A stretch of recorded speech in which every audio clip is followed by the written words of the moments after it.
all brought you down and talking about impoverished artists. I'm starting off with a very somber poem, I think. But at this time of year, it just always comes to me, the month of August. You know how we all remember, if we're a certain age, where we were when JFK's death was announced, where we were when we realised about 9/11 or Princess Diana.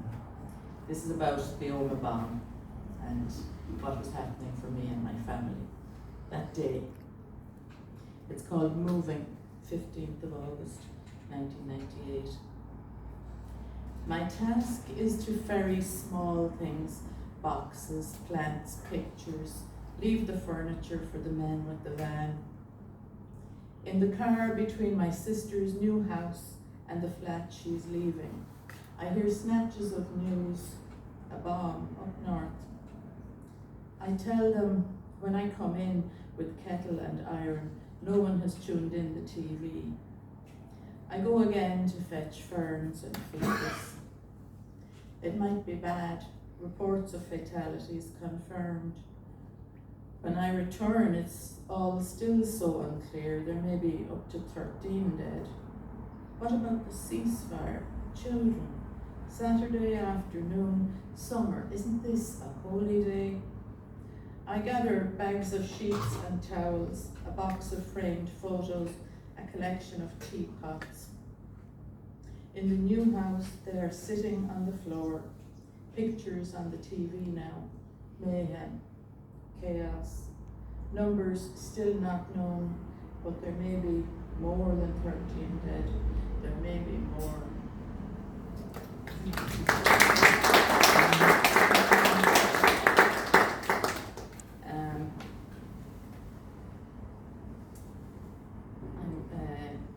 going back quite, well, not quite that far, maybe as far as that it is. This is a little poem about my mother, who before she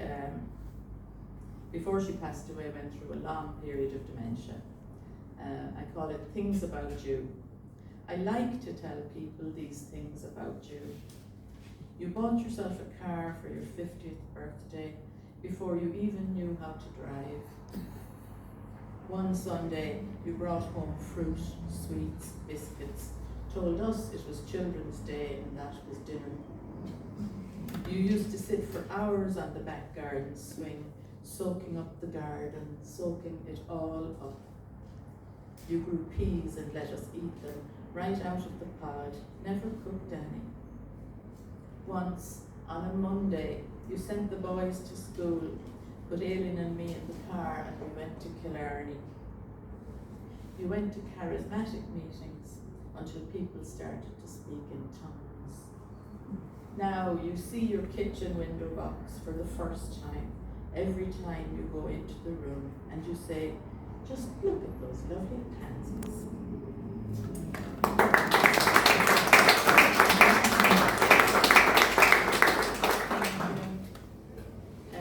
These were all kind of a very random selection of poems. I was just talking to Denise earlier on today, or the other day, and we were saying what fortunate lives we've had as poets in this area, and tonight is testament to it, to be here reading with Eamon and Winifred, and there's a couple of chairs there. And the people we've encountered over those 13 years since I arrived here in Donegal. And they include Joan and Kate Newman, who were the publishers of Summer Palace Press, who published that first book of mine, and Denise's, and many other poets around this area. And they also, apart from publishing, they ran workshops, they opened up their home, invited us down for marvellous evenings of organic foods and special teas and poetry.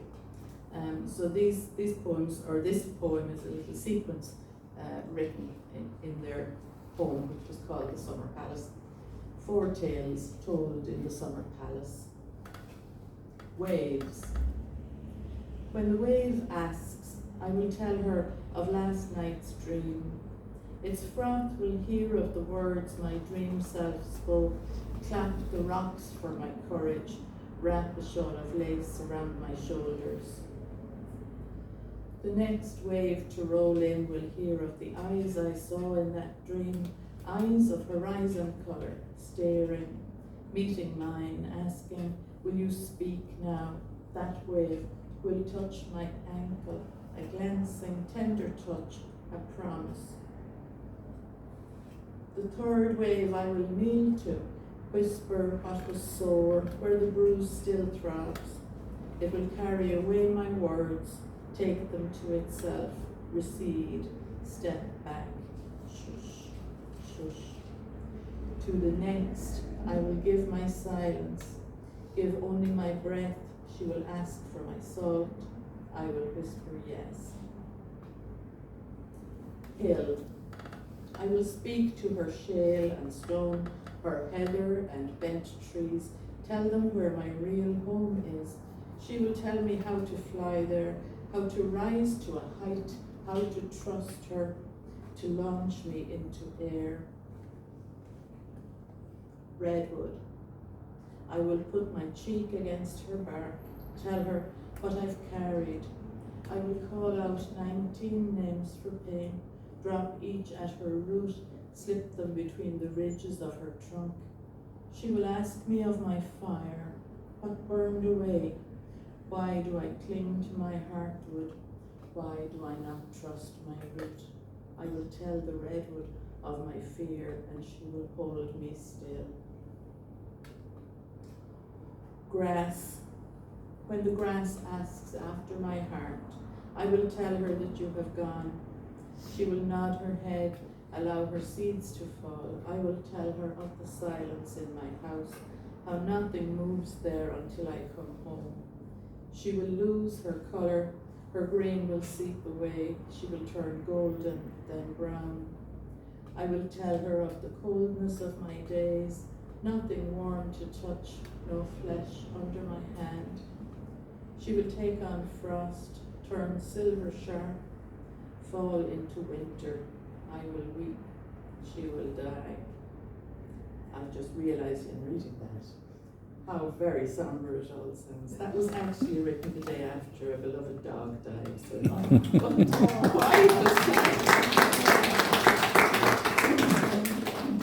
I had another marker in this book and it's gone missing. So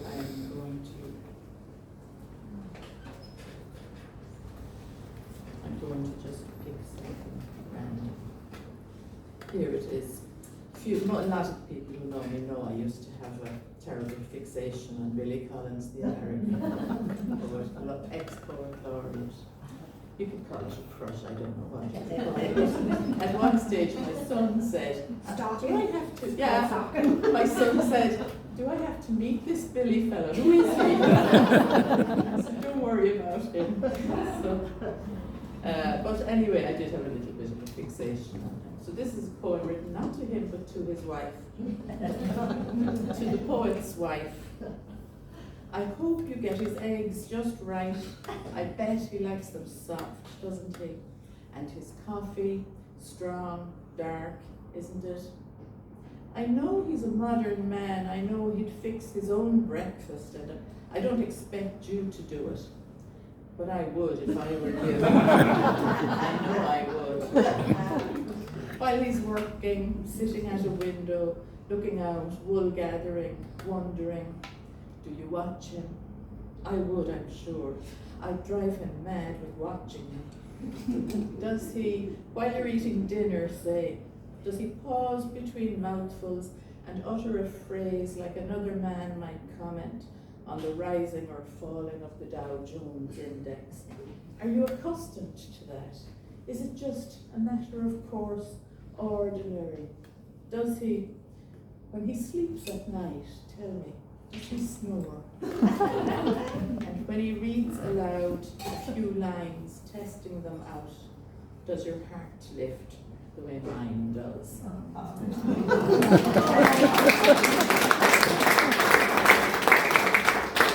I commend Billy Collins to all of you. I love it. little experiment now. Is there anyone here who speaks French? A little, yeah, okay, because I speak a little. I speak what French I learned at school. And one of the poems here, which I will read in English as well, sometimes poems take legs. You know how this happens? A friend or somebody who's read a poem of yours thinks, oh, that's really nice, and they share it with somebody else. And somebody else is affected by it and shares it with somebody else. So this poem, which I wrote in English and published in English, a friend who lives in Belgium thought, oh, I know who'd really like that poem. And they did a rough translation for somebody who doesn't speak English and sent it off to them. And this woman really, really liked it. So she got an academic in Paris called Annie Sarot to do a proper translation and sent it back to Eugene, my friend in Belgium. And then Eugene thought, oh, that's really nice. And he shared the French translation with somebody called Kitty Shields O'Flaherty. If you studied in Maynooth, you might have come across her. She's a professor of French at Maynooth. And Kitty did her version of it. So now I've had 3 different people translating this poem to French. And I think I have to honor their effort and actually read it. Okay?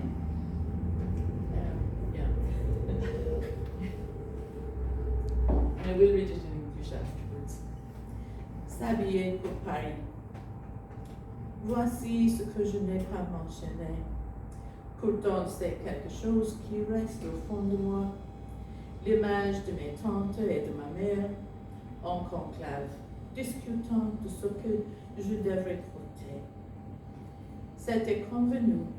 À Paris, les dames ne portent pas de jeans. Un film avec Audrey Hepburn les avait convaincus. Un pantalon de ville, voilà ce qui conviendrait.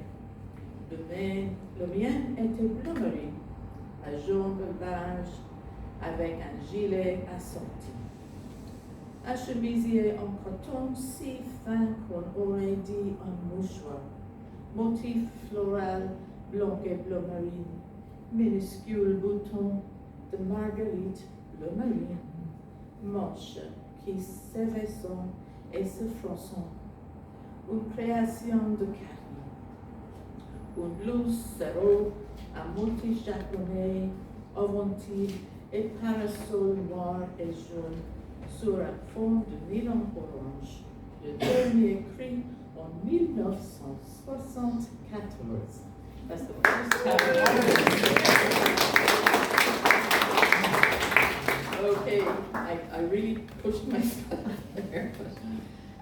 The effort was to read as a 16-year-old schoolgirl who had never been to Paris might have read. This is the poem in English. Dressing for Paris. This is what I didn't mention, yet it stays with me.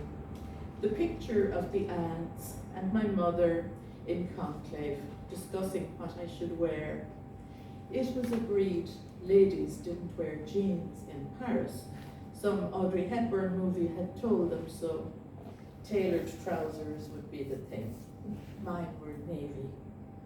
Wide-legged with a matching gilet, a blouse of cotton so fine it was like a hanky. White and navy floral pattern. Tiny navy daisy buttons, sleeves that belled and gathered, Harry's doing. Japanese print smock tunic, all the rage in 1974. Fans and umbrellas in black and yellow and bright orange nylon. The dress in burgundy and brown shades, but sweetheart neckline, and a swing in the skirt that made me feel, ooh la la, anything can happen. How, when we gathered for the bus, the girls from my new school and me, all I could see was Levi's, Wranglers, sweatshirts, not a tasteful blouse in sight, not a ladylike scrap to be seen. How kind they were. How Patsy wore a skirt in solidarity, I'm sure, the day I wore my new dress. How my 2 purchases that trip were a bright silk scarf and a sweatshirt, printed with a pack of Camel cigarettes. How, when I came home, I told them all that my clothes had been the envy of the class.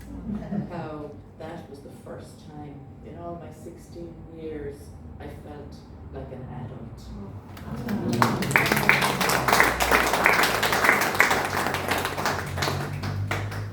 Thank you. And thanks to all those people who made such an effort to make me step out of my comfort zone. Oh, and I forgot to mention also Alison Broder. Some of you know Alison. She used to come to things here. She now lives in France. She helped me with pronunciation. All the mistakes are mine, not hers. So I'm going to read this poem for my husband, Finbar, sitting quietly over there. Yeah. I plan to walk Mulgrave Street with you. We haven't walked enough together yet. There has to come an afternoon in autumn when I will show you how I walked back when we were kids, the journey to school, the points of note along the way. I've told you of them all, but here, if you come with me in fall, we will kick our way through leaves thick on the ground, below the hospital wall, if the trees are still there. Are the trees still there, horse chestnuts, that were old and noble even when I was a child? And if they are gone, all we can do is imagine them, those leaves, stretch ourselves to hear the crunch and crackle, maybe skip a step or two. You will hold my hand because we're walking together, walking back into our lives from here, from now.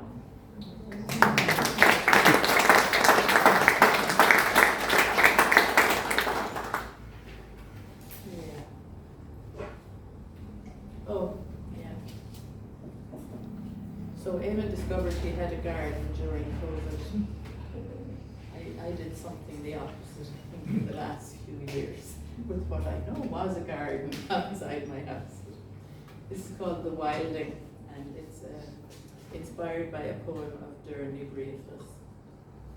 When the garden started to slip into wildness, a buttercup here, a dock there, at first I didn't notice much. At first I didn't mind. And then I did and tried to pull them, put them in their place. And then I didn't. Pulling them was too much trouble, and the bee people said, leave it, so I did.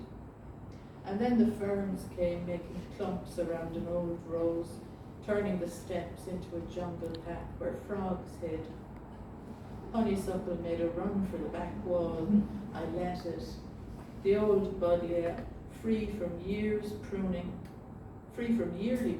bent down, leant down, swept itself a clearing, a space beneath which only moss grew, green velvet.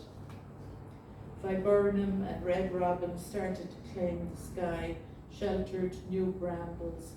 Coxcomb turned up to play August games with red-hot poker. Each year now brings a new intruder. I am waiting for willow, I am longing for birch.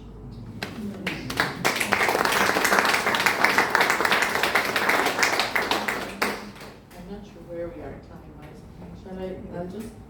I'll offer one last poem then, because I started on not a very hopeful note. I'll finish with a poem called What Hope Is. Hope is what's bursting out of the rowan now, little fluffy leaves promised, and hope pushes its